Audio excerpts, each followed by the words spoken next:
Ooh, thank you. Thank you. Oh, God, you're lovely. Thank you. I am delighted to be here. A tiny bit nervous, just a tiny bit, but possibly not as nervous as it was a few weeks ago. I have to tell you about that. I had proper sweaty palms. I had the butterflies in the stomach. I had the cotton mouth. Just really, really nervous because I was about to go on a first date. Now, before I get the stink eye from my friends who know that I'm happily partnered, it was not that kind of a date. This was an academic date. You can woo to that as well. It's great. Woo. Yeah. So my job, my task was to go on this academic date with hopefully this lovely academic. I was going to contemplate all of that and come back and tell you the story of the date. Now, I should also tell you, I am a storyteller. I do a bit of performance and writing, but I am not a stand-up comedian. So there's absolutely no pressure for you to laugh at anything or giggle. You can sit back and enjoy the serious parts of what I have to say. Okay? Excellent, excellent. So my academic date was with a philosopher. And I think that's where the nerves started to creep over me a little bit. This wasn't the kind of date where you just have to select a nice wine or choose a nice play to go and see.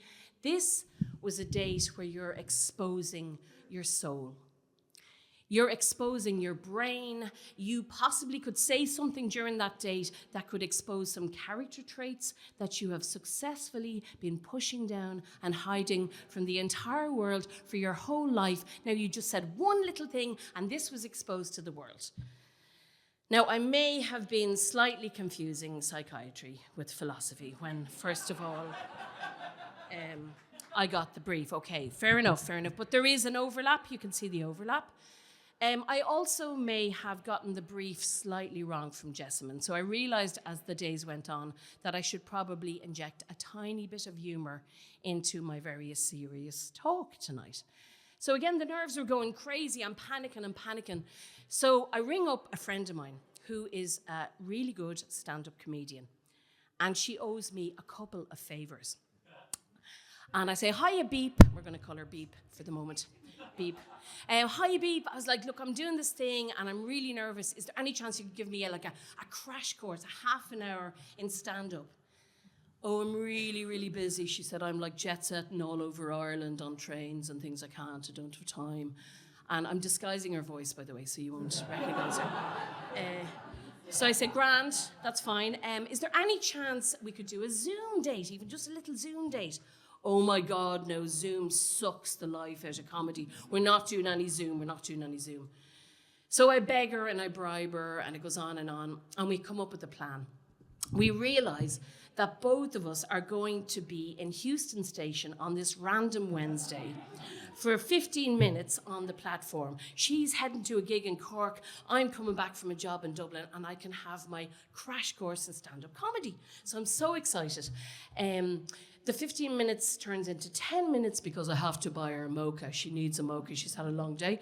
The 10 minutes shrinks down into 5 minutes because she has to bitch about her agent. Right. So I'm standing there on platform 5, which I think is ironic because it's 5 minutes, and I'm getting this crash course in stand-up comedy. And it's actually brilliant. She gives me something really useful.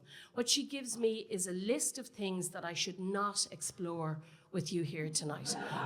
Whatever I do, I should not explore them. None of them. Stay away and I'll be grand. And of course I start to panic because even though it's a short list, I'm really nervous about tonight. And I said, can I write them down and bring up my notes onto the stage? And she said, no, it's really frowned upon in stand-up comedy. You can't bring notes onto the stage, apparently. Judgy. Anyway. So she teaches me this amazing method. It's called the Dusty Springfield method of prompting. Anybody know Dusty Springfield? Amazing singer, originally from Ireland, but rubbish at learning her lyrics. So apparently what she used to do is write her lyrics on her arms, and then when she was dancing like this, she'd be singing.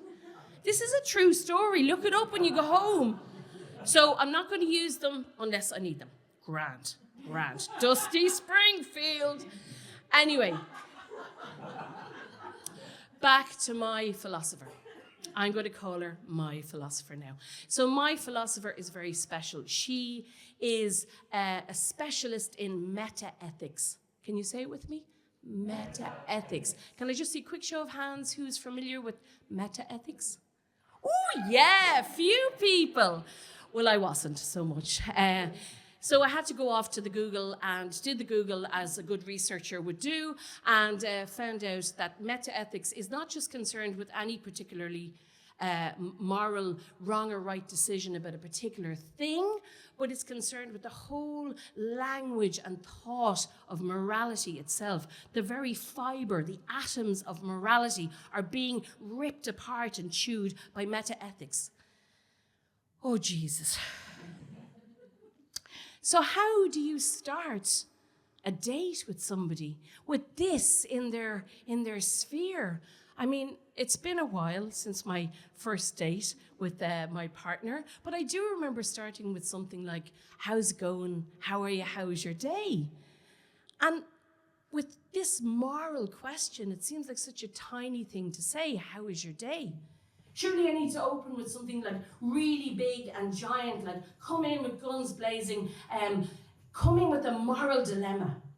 So I start Googling moral dilemmas on my computer. What will I talk about? Remembering that there's things I can't talk about. I have them written down. Right, first thing that comes up, moral dilemmas. Oh, euthanasia.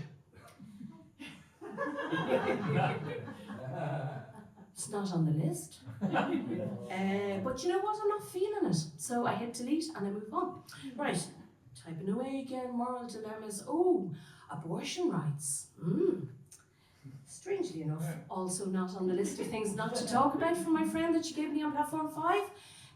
I'm happy to talk about more abortion rights after, but I'm not feeling it for this particular set. So I keep getting deeper into the Google and I find something. This is everywhere. There's pages and pages of this all over Google.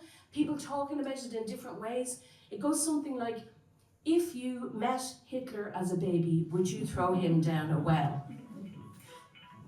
Yeah, exactly. And I heard this ding, ding, ding sound in my head. And I remembered it. I remembered that I'm such a good student. Here she told me, no Nazis. And you have to hold your hand like this when you do it. No Nazis. So we're not going to talk about that today. So proud of myself. Yeah.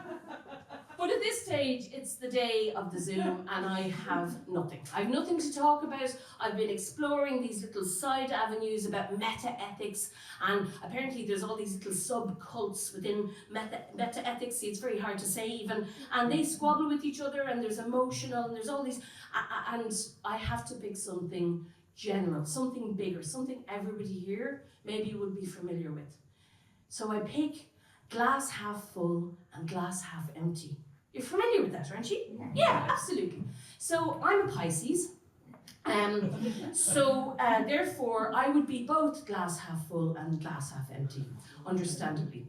But I try and train myself to be a glass half full person.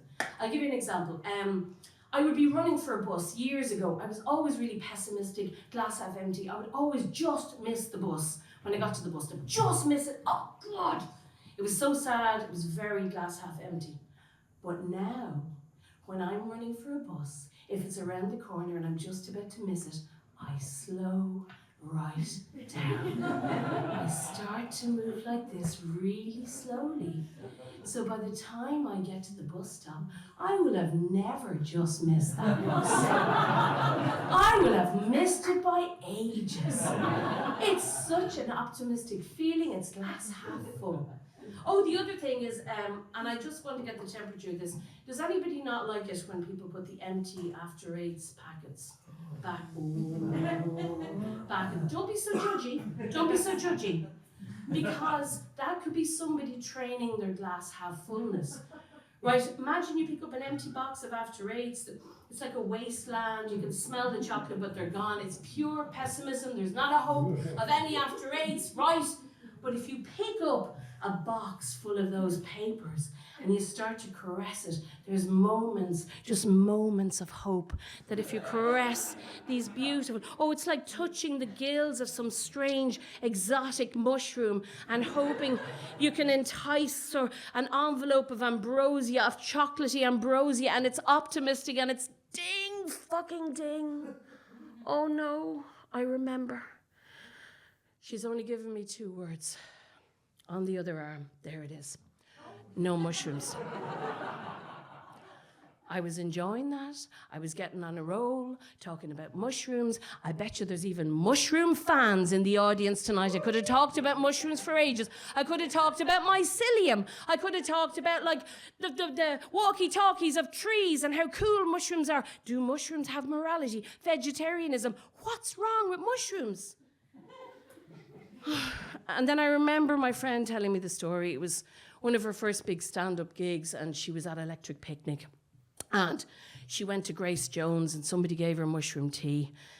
And by the time she made it back to Minefield, she was high as a kite and got up on stage, forgot her set, started speaking in tongues like Bosco. She didn't get booked in stand-up for at least 1.5 years.